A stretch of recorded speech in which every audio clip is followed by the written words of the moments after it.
Assalamualaikum warahmatullahi wabarakatuh. Selamat malam saya ucapkan kepada Bapak Dosen Agung Tri Putranto ST, MM dan teman-teman sekalian.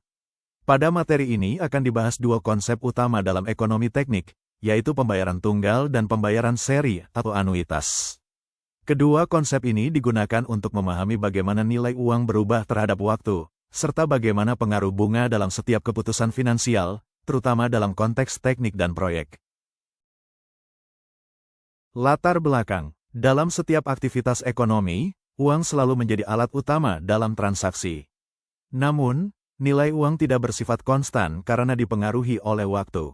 Uang yang diterima saat ini memiliki potensi untuk berkembang, sedangkan uang di masa depan memiliki ketidakpastian. Oleh karena itu, diperlukan metode analisis untuk membandingkan nilai uang pada waktu yang berbeda secara rasional.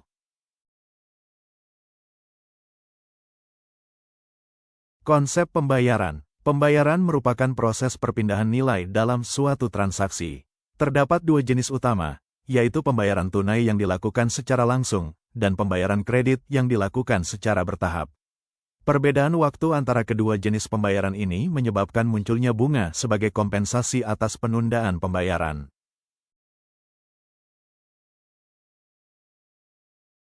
Sistem pembayaran. Sistem pembayaran telah berkembang dari tunai menjadi non-tunai. Namun dalam ekonomi teknik, yang menjadi fokus utama bukanlah alat pembayaran, melainkan waktu kapan pembayaran tersebut dilakukan, karena waktu akan menentukan nilai uang yang sebenarnya. Nilai waktu uang. Nilai waktu uang menyatakan bahwa uang yang dimiliki saat ini lebih berharga dibandingkan uang yang diterima di masa depan.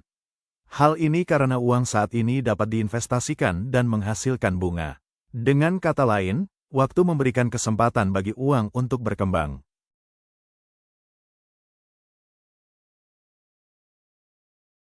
Faktor pengaruh. Nilai uang dipengaruhi oleh beberapa faktor utama.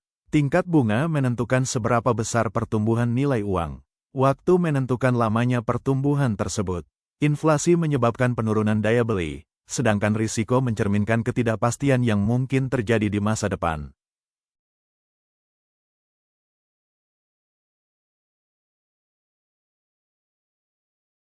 Pembayaran tunggal. Pembayaran tunggal adalah pembayaran yang hanya dilakukan satu kali dalam suatu periode tertentu. Konsep ini biasanya digunakan dalam investasi sekali tanam atau pinjaman dengan satu waktu pelunasan. Meskipun sederhana, konsep ini menjadi dasar penting dalam analisis ekonomi teknik.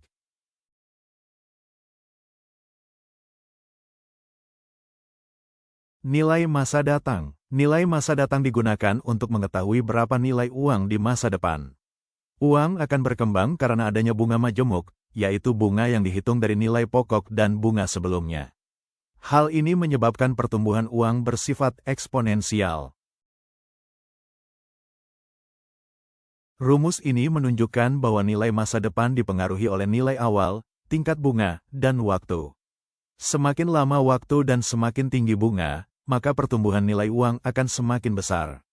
Ini menunjukkan pentingnya mempertimbangkan waktu dalam investasi. Nilai sekarang. Nilai sekarang adalah nilai uang saat ini dari sejumlah uang yang akan diterima di masa depan. Proses ini disebut diskonto, yaitu mengurangi nilai masa depan berdasarkan tingkat bunga dan waktu. Rumus ini digunakan untuk menghitung nilai sekarang dari uang di masa depan. Semakin tinggi bunga dan semakin lama waktu, maka nilai sekarang akan semakin kecil karena adanya pengaruh diskonto. Analisis pembayaran tunggal. Pembayaran tunggal dapat dianalisis dengan dua pendekatan, yaitu menghitung nilai masa depan dari nilai sekarang, atau menghitung nilai sekarang dari nilai masa depan. Kedua pendekatan ini digunakan sesuai dengan kebutuhan analisis. Pembayaran seri. Pembayaran seri adalah pembayaran yang dilakukan secara berulang dalam periode tertentu dengan jumlah yang tetap. Pembayaran ini memiliki interval waktu yang sama, misalnya setiap bulan atau setiap tahun. Konsep ini banyak digunakan dalam kehidupan sehari-hari, seperti cicilan kredit atau tabungan rutin. Karena dilakukan secara berkala, setiap pembayaran akan dipengaruhi oleh bunga, sehingga perhitungannya menjadi lebih kompleks dibandingkan pembayaran tunggal. Karakteristik anuitas. Anuitas memiliki beberapa karakteristik utama yang membedakannya dari pembayaran tunggal. Pembayaran dilakukan secara berulang dalam periode tertentu dengan jumlah yang tetap. Selain itu, interval waktunya konsisten, misalnya setiap bulan atau setiap tahun. Setiap pembayaran juga dipengaruhi oleh bunga, sehingga nilai total yang dihasilkan akan berbeda tergantung pada tingkat bunga dan lamanya periode. Jenis anuitas dibedakan berdasarkan waktu pembayaran dalam setiap periode. Ordinary annuity dilakukan di akhir periode, sedangkan annuity due dilakukan di awal periode. Karena dibayar lebih awal, annuity due memiliki nilai yang lebih besar karena mendapat bunga lebih lama. Sementara itu, deferred annuity merupakan pembayaran yang ditunda beberapa periode sebelum dimulai. Perbedaan waktu ini mempengaruhi hasil perhitungan nilai uang.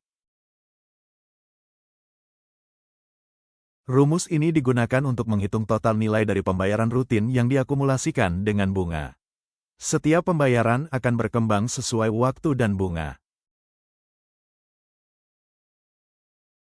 Rumus sinking fund digunakan untuk menentukan berapa besar pembayaran berkala yang diperlukan untuk mencapai target dana di masa depan. Perhitungan dimulai dari nilai yang ingin dicapai, lalu ditentukan jumlah setoran tiap periode. Setiap setoran akan berkembang karena bunga, sehingga jumlah yang dibutuhkan menjadi lebih kecil.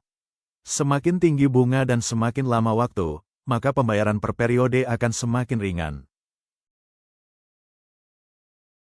Perbandingan. Perbedaan utama antara pembayaran tunggal dan pembayaran seri terletak pada frekuensi dan pola pembayarannya. Pembayaran tunggal hanya terjadi satu kali sehingga perhitungannya lebih sederhana dan langsung. Sedangkan pembayaran seri dilakukan secara berulang dalam periode tertentu dengan jumlah yang tetap, sehingga melibatkan akumulasi bunga dari setiap pembayaran.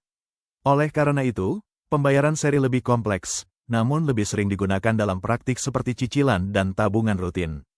Aplikasi. Konsep pembayaran tunggal dan pembayaran seri banyak digunakan dalam dunia teknik dan keuangan.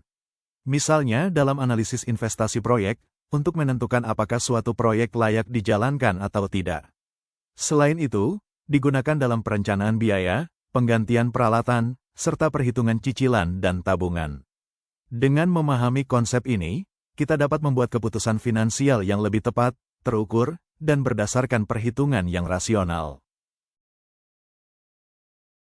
Sebagai ilustrasi, jika kita memiliki sejumlah uang saat ini, maka uang tersebut dapat berkembang di masa depan karena adanya bunga.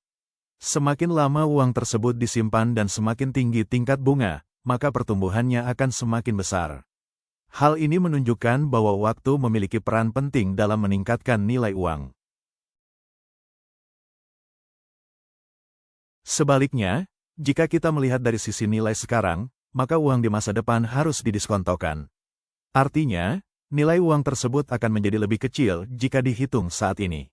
Semakin lama waktu dan semakin tinggi bunga, maka nilai sekarang akan semakin menurun. Contoh sederhana dari anuitas adalah cicilan bulanan. Setiap periode, kita membayar jumlah yang sama dalam jangka waktu tertentu.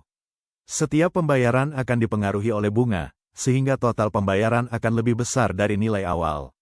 Konsep ini banyak digunakan dalam kredit atau tabungan rutin. Secara ringkas, future value digunakan untuk melihat pertumbuhan nilai uang ke masa depan. Present value digunakan untuk mengetahui nilai uang saat ini dari masa depan. Sedangkan anuitas digunakan untuk pembayaran berulang. Ketiga konsep ini saling berkaitan dalam analisis ekonomi teknik. Dari pembahasan yang telah dijelaskan, dapat disimpulkan bahwa nilai uang tidak bersifat tetap, melainkan berubah terhadap waktu. Perubahan ini dipengaruhi oleh tingkat bunga dan lamanya periode waktu. Dalam ekonomi teknik, terdapat dua konsep utama, yaitu pembayaran tunggal dan pembayaran seri, yang digunakan untuk menganalisis nilai uang dalam berbagai kondisi. Pemahaman konsep ini sangat penting karena menjadi dasar dalam pengambilan keputusan finansial yang lebih tepat dan rasional. Demikian materi yang dapat saya sampaikan. Semoga penjelasan ini dapat memberikan pemahaman yang lebih baik. Saya mengucapkan terima kasih atas perhatian yang diberikan. Mohon maaf jika terdapat kekurangan. Wassalamualaikum warahmatullahi wabarakatuh.